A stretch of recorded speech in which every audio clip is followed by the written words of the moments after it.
everyone, today we have a leaf to colour on this lovely page from Ivy in the Inky Butterfly, and I have decided to do this in a red colour, rather like a red maple leaf. I realise this isn't quite the shape of a maple leaf, but we do have a green leaf up here, and although we have a red flower there, I just thought it would be a little different way to colour a leaf, really, to just show you something a little different.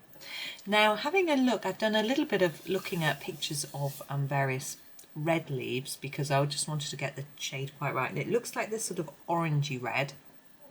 So I thought we would start actually with a more orangey colour and then build up to a sort of red.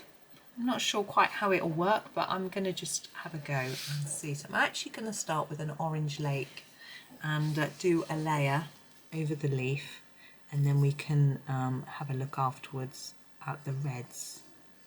And I think this will help to make sure that the red that we put on top looks more orangey as well. We've got quite a few reds in this Castle Art set. So we should be able to find something orangey. I'll have a look in a minute.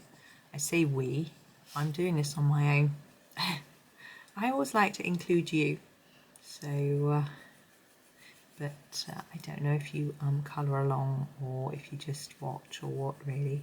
Obviously you may not have the book, but this is a lovely book. This is my second copy of Ivy.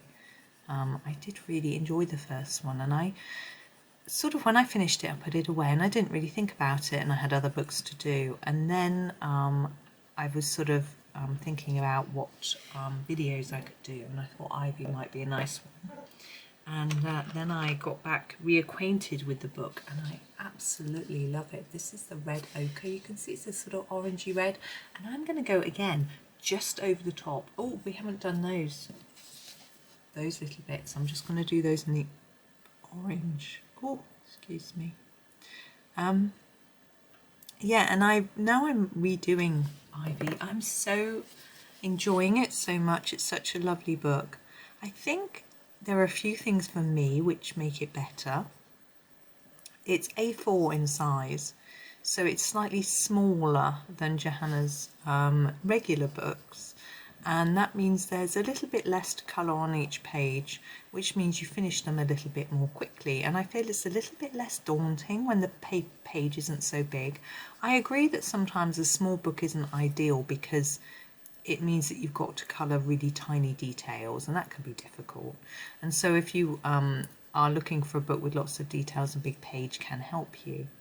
But, excuse me, I just find this one isn't too small. It's a nice size, and I also, you know, yes, there's a story through it, which is quite different to a regular colouring book, but for me that's fine. I'm just looking at my colours. I'm going to go over the top now with the burnt ochre. It's again quite an orangey red, and we'll see what happens. I am going to pop a proper red on in a bit. So yeah, and I think the fact that it isn't just like a lot of Johanna's books are just botanicals, whereas this book has got a few extras. Like yesterday, obviously we coloured the teapot, and it just makes it a little bit different. And actually I think that's what I liked about Worlds of Wonder, is again it was quite different because we didn't just have botanicals. We have plenty. I love colouring botanicals, don't get me wrong, but it's sometimes nice just to, you might have a day when you think actually I'd like to colour a dragon or a mouse or a teacup, you know, and there are pictures like that in here. So, you know, if it's one that you're considering, I do have a flip through, so have a look first because it is quite different. So you may find that it's just not for you. I'm just picking the right red. I think this one is going to be the correct red. We shall see. It's quite a dark red. I'm just giving it a sharpen. There we go. It is the Vermillion.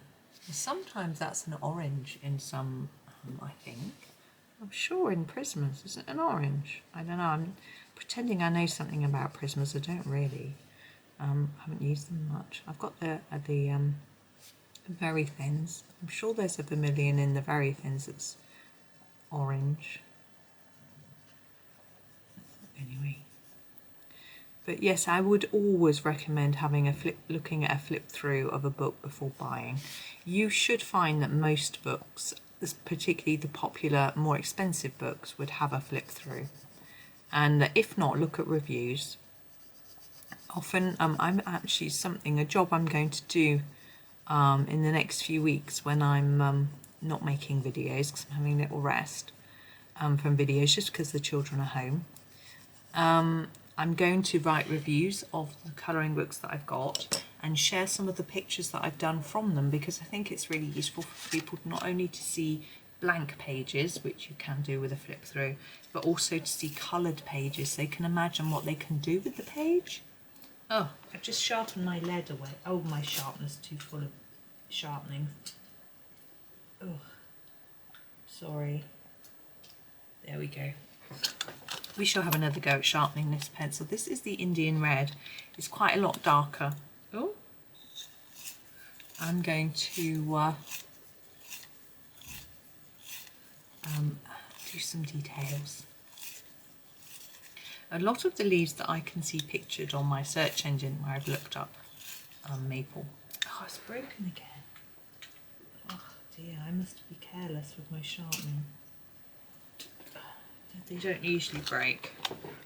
A lot of the leaves look very plain in the sense that the colour is very flat, and that's, you know, and that's fine, and I think it could look fine like that. I quite like that vibrancy, but I want to just do something a little bit different. If I can get this pencil to sharpen. Come on. Right, I've got it now. There we go. So it is the Indian red, so it's quite a dark colour. Oh. And what I'm going to do is try and do a little bit on the edge, on the sort of edges of the stem, just to sort of darken it a little.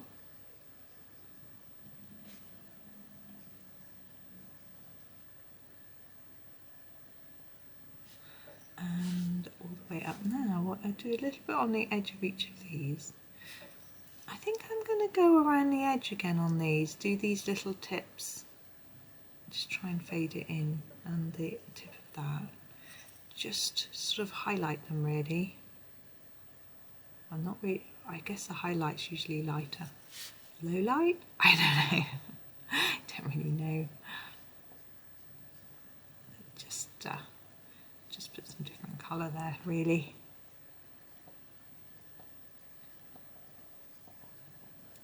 So, yeah, when actually this video, I think, will go out on Monday the 25th, and that'll be the day that I'm sort of returning back to recording. The children are going back to college, but one of my sons has the Monday afternoon off, so I won't get much time to do much, so I thought I would record the Mondays as well. I may do a little bit during the time they're off because I miss it, for one thing. I'm just going to tidy up with my eraser. I always use my Tombow Mono. Someone told me that this one smudges on when you use it on Prismacolors, so I will have to be aware of that because I'll be getting some in the future. And actually I've been trying mine out because I've got a few open stock, and actually before I decided to get the Prismas I thought I would try them out just to, I've left a nasty mess. Oh. I thought I would try them out to see, look, it's just left a horrible mess. Ugh. To see whether I could really get on with them, because I hadn't really been able to get on with them that well, but I realised that my technique was wrong, and I've managed to sort it out so that I can get on with them okay. Right, I'm just going to use my darkest colour, which was the Vermillion, apart from the red, that dark red, to just blend those dark areas in just a little bit. Now I've tidied up that mess that I made. Now if you do find you go out of the lines a lot and you make a mess, I a background is the way to save the page. Now backgrounds can sound very scary, but they don't have to be. You can just use a pen, an acrylic pen like Posca, and do a background with that, just plain pen. Though you still do need, I guess, a fairly steady hand. I'm just going to use the red ochre as well, oops, for another little layer. And another way is if you've sort of messed up, let's say, an area that's not near to anything else, for some reason, you dropped your pencil and it scratched across the page. I've done that before. You know, you want plonk and it dotted a deep dot or something like that. I'm going to finish off with a layer of Orange Lake over everything, just to blend and burnish, really. So that can be saved by a sticker or a little drawing. If you are confident at drawing, you could draw a little something, a bee, a butterfly, maybe if it's in the sky, something like that, a fish. If it's in the sea, you know, you could put fish in the sky if you want. And that's another way to sort of rescue the page. Wow, it's very fiery, isn't it? But that's where I'm going to leave my colouring. So there we go. So there's a few little tips, just, you know, stickers, drawing if you can, just a black pen. Draw a sunshine in white, in yellow. White? In yellow Posca. Use a round roll of sellotape. Draw around it in Posca and fill it in. You know, there's all sorts of little tricks you can try. But fortunately, I think I have probably got away with that. Especially when you look at it in the context of the whole page, not zoom in that close. Right, there we go. That is our leaf completed. Thank you very much for watching. Hope you have a really fabulous day. Try and do a bit of colouring yourself, see if you can fit a bit in. It's always nice, even if it's a couple of minutes, even if it's a little scribble on a post-it note, or a drawing, a doodle on the side of your shopping list, anything. It's just fun. Make it, smile and enjoy yourself, and happy colouring.